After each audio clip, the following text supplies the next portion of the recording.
తన మహిమను తోర్పడిస్తాನೆ.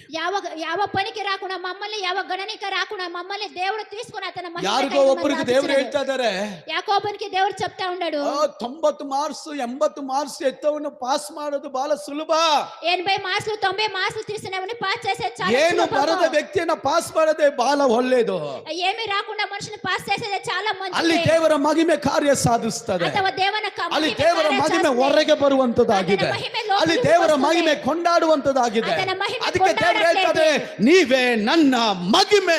దేవుడు చెప్తాడు, మీరే నా మహిమలోని. ನೋಡಿ ఆ వాక్ಯದಲ್ಲಿ ಹೇಳ್ತದೆ, చూడండి ఆ వాక్యంలో చెప్తుంది, ನಾವು మనము ತನ್ನ అతన ಮಹಿಮೆ.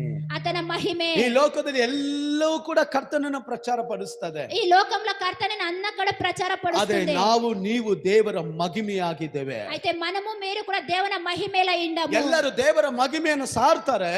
అందరూ కూడా చూడండి దేవుನ మహిమను